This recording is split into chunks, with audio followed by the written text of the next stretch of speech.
Our final speaker of the evening before we go into the question and answer session is Mrs. Karen LAMOREAUX. She's not from Thibodaux. She actually comes to us by way of Arkansas. She's an Arkansas parent that you may be familiar with. You may not know many Arkansas parents, but you probably know this one. She has appeared in a viral video tackling some of the issues associated with the Common Core. She has appeared on the Glenn Beck program to discuss the Common Core State Standard Initiative. And Karen will speak tonight on how important the national networking of parents against the Common Core state standards can be an effective tool in the fight against Goliath. Please help me welcome Mrs. Karen LAMOREAUX.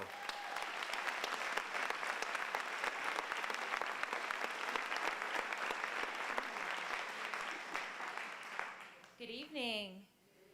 Thank you for having me. I get asked this question a lot. What is Common Core? If you could give me the 30-second elevator speech, what would that be? And that's such a difficult question to answer because they purposely, by design, made this complicated for us to navigate. But this is what I have come up with. The Common Core State Standards Initiative is a comprehensive reform package. It includes echoes of past reform efforts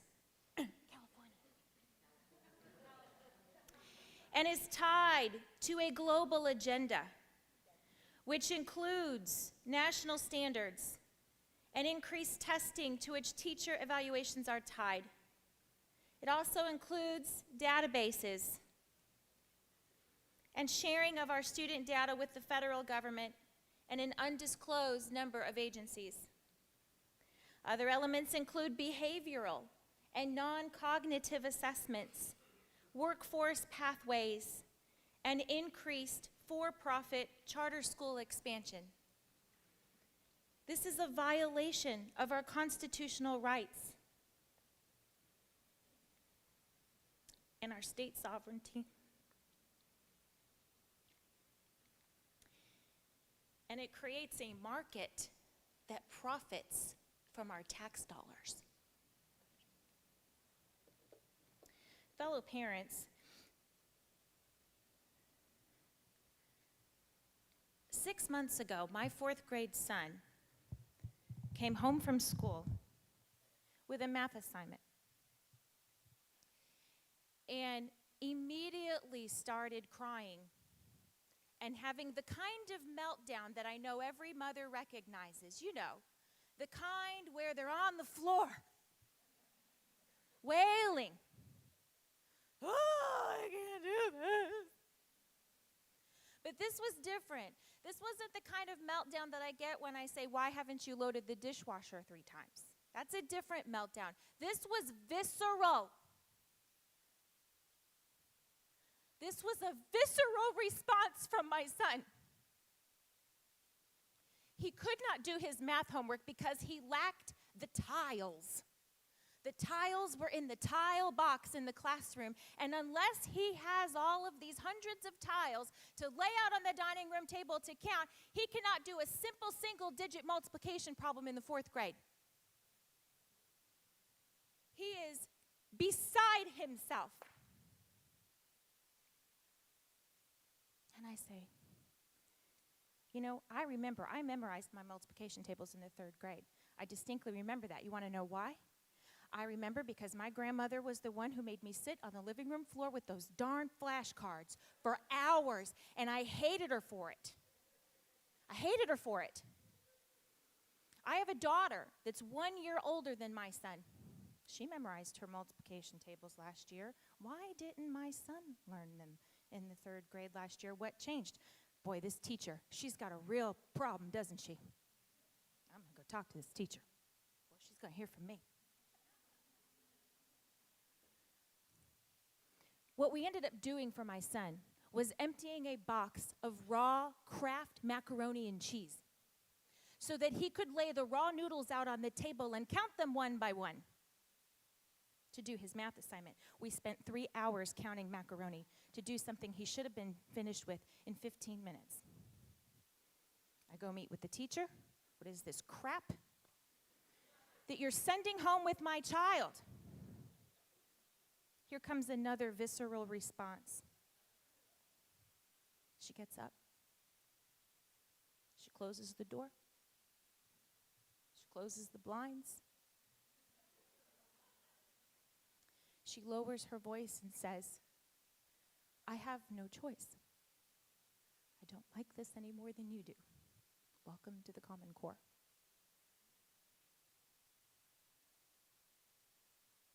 My husband is an engineer.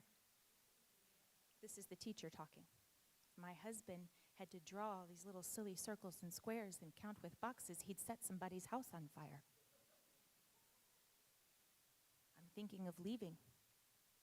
This teacher is one of the favorite teachers in our school. My son was so excited because he always gets the bad teachers. You know, my son's not the most well-behaved kid. He's a typical 9-year-old boy at the time. And he got the one teacher that's known for mercy.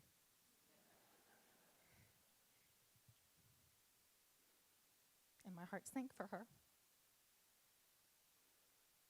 Don't tell me this isn't a federal mandate. When my teacher cannot exercise her craft. When my teacher is being scripted. When she tells me that now she's in a pickle, see, because the kids never learned multiplication last year. Oh, why? That was the 2011-2012 year. That's the year the standards roll out for 3 through 8. That was the year it hit my son's classroom. Guess what? No rote memorization. But hey, did you all notice they changed that in the standards? I was reading on the core standards page just the other day. They added rote memorization of multiplication tables. That wasn't there a few weeks ago, was it, Dr. Milgram? They hear me. Can you hear me, Arnie? Are you out there? I'm coming. Because you see, Arnie, unlike the interview that you gave to Charlie Rose back in 2009, where you talked about how you envision our schools, did y'all hear what Arnie Duncan said about that? What did he say? He wants our schools open 6 to 7 days a week, 12 to 14 hours a day. The schools, a government institution, will become the center of our community. And then Melissa Harris Perry, with the very leaning forward MSNBC, does a commercial that's aired during the PGA golf tournament that says, we need to get over this whole notion you parents think your children belong to you. They belong to the community. I've been wearing my tinfoil hat proud for the last 6 months. My kid belongs to me, damn it.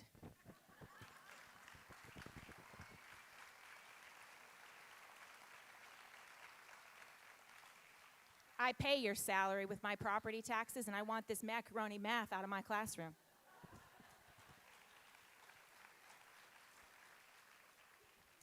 When she told me that this was Common Core, okay, well, there's hope. We'll go to the school board, we'll talk to them, find out what this is all about. We'll get this fixed up. Oh, I don't have a school board. We haven't had a school board in my district for 5 years. I know now that was by design. That's another story for another conference. I go to the next parent-teacher conference, which was for my daughter, her teacher, who I love. She's very eccentric, but she's a great teacher. And I asked her opinion of this Common Core. She gets up. She closes the door. She closes the blinds. She lowers her voice, and she says, let me tell you something. I've been teaching for 30 years.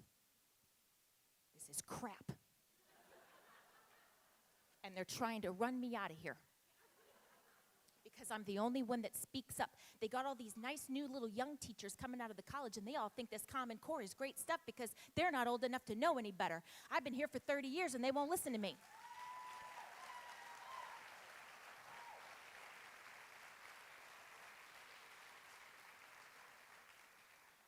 They don't want to listen to her. They don't want teachers. They want facilitators. She doesn't stand a chance. God love her. She says, look, if you don't like this Common Core stuff, the only thing you can do, the only way you're going to get it out of here is if the parents take it up. They won't listen to the teachers. We don't have a say in this. You're going to have to take this up, and good luck to you.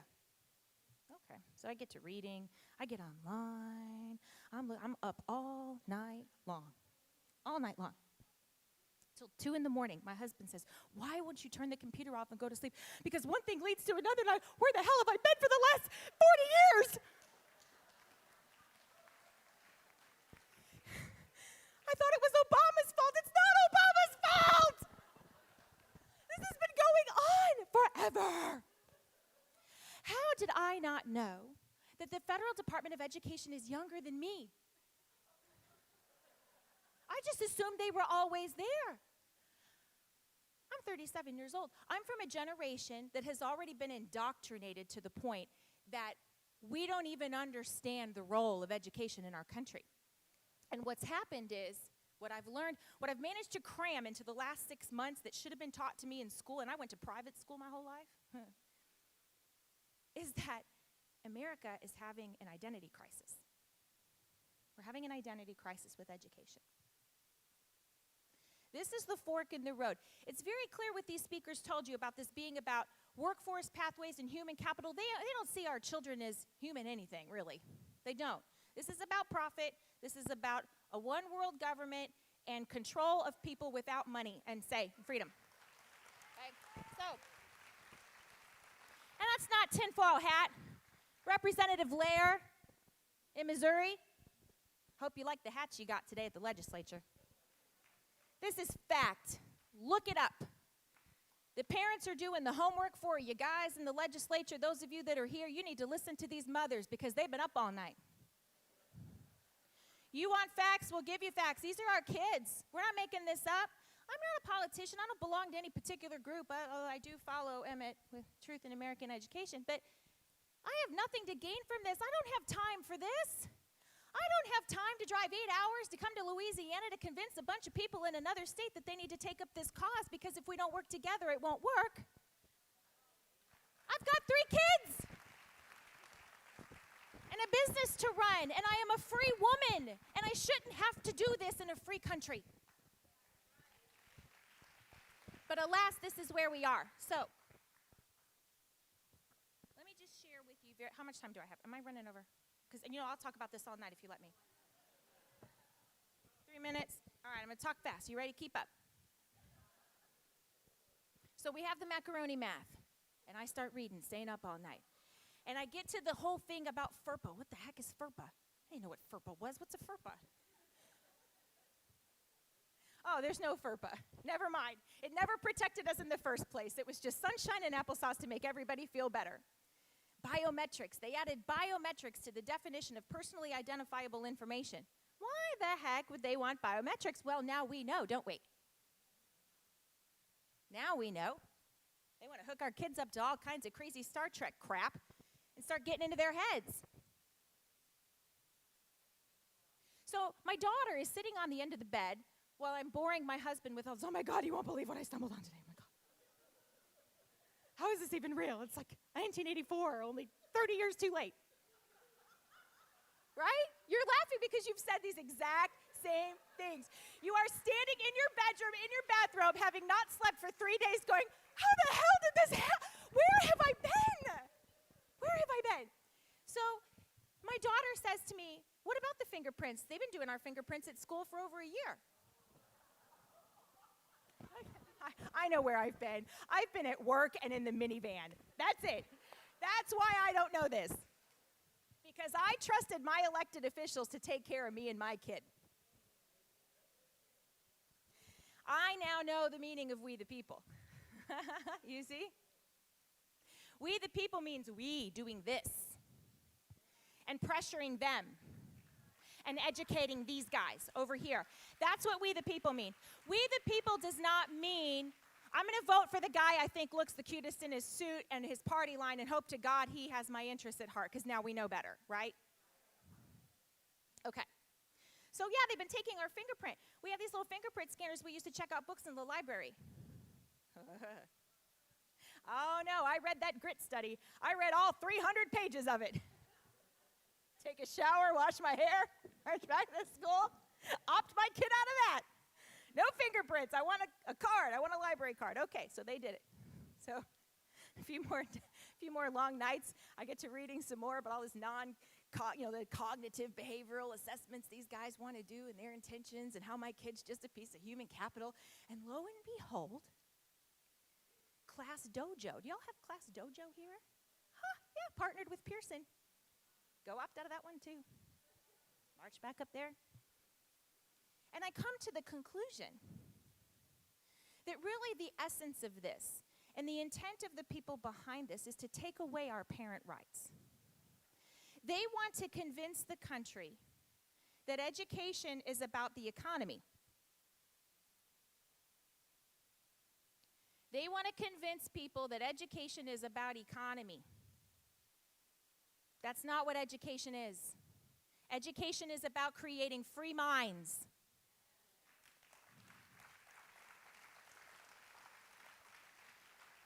When you take away the parent right and you start doing with our children what you want to do when we're not there, you are taking away our rights, and you are not educating our children, you are programming our children.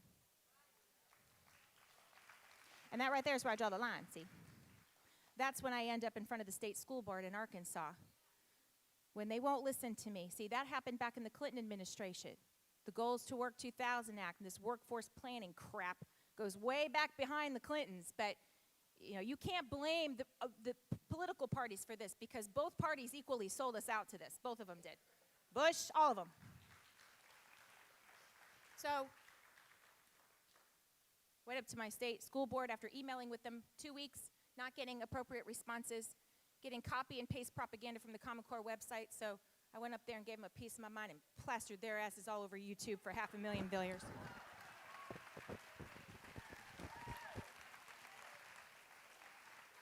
Because it turns out that my legislators don't read the emails I send them, but they get YouTube videos and tweets.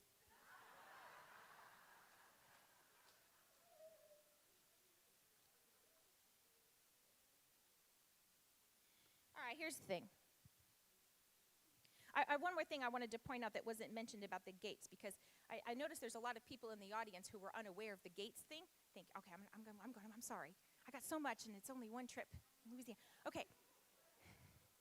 If you want to know how much Gates is involved in this, just go into his database. Look, this is what kills me. These people want to say we're conspiracy theorists. There's no theory. They're proud of it. They brag about it. The United States Department of Education